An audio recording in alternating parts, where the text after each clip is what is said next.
இந்த ப்ராடக்ட் நான் almost use பண்ணி காலியே பண்ணிட்டேன். இன்னொரு பாட்டில் ஆர்டர் பண்ணியிருக்கேன். திஸ் இஸ் தி ஆர்டினரியோட 7% கிளைகாலிக் ஆசிட் எக்ஸ்ஃபோலியேட்டிங் டோனர். யூசுவலா கிளைகாலிக் ஆசிட் ஹெட்லேருந்து டோ வரைக்கும் எல்லா ப்ராப்ளம்ஸ்க்கும் யூஸ் பண்ணலாம் அப்படின்னு சொல்லி தான் கிளைம் பண்ணாங்க. இது ரொம்ப ஹைப்பும் ஆச்சு.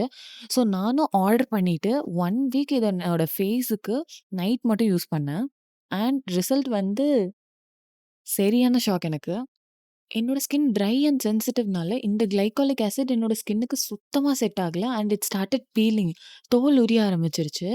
ஸோ நான் பயந்து ஸ்கின் டாக்டர பார்த்து, அதுக்கப்புறம் என் ஸ்கின்ன வந்து பேக் டூ நார்மல் கொண்டு வந்தேன். ஆல்சோ ஸ்கின் டாக்டரும் இந்த கிளைகாலிக் ஆசிட யூஸ் பண்றத ஸ்டாப் பண்ணிருங்க அப்படின்னு சொல்லிட்டாங்க.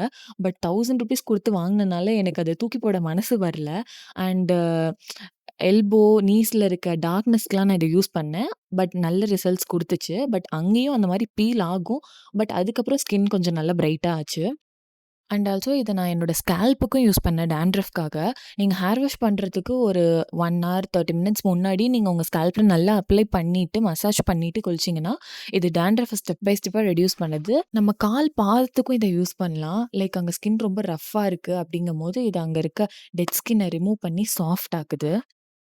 உங்களுக்கும் இந்த ப்ராடக்ட் வேணும்னா, ப்ராடக்ட்டோட லிங்க் ஃபர்ஸ்ட் கமெண்ட்லயும், டிஸ்கிரிப்ஷன்லயும் பின் பண்ணியிருக்கேன். கண்டிப்பா ட்ரை ஆர் சென்சிட்டிவ் ஸ்கின் இருக்கவங்க இத யூஸ் பண்ணாதீங்க ஸ்கின்னுக்கு. உங்களுக்கு எப்போ எத பிக் பண்றதுன்னு தெரியலனா, பிக் தியரி பை ஸ்ரூ தாருவ சப்ஸ்கிரைப் பண்ணிக்கோங்க.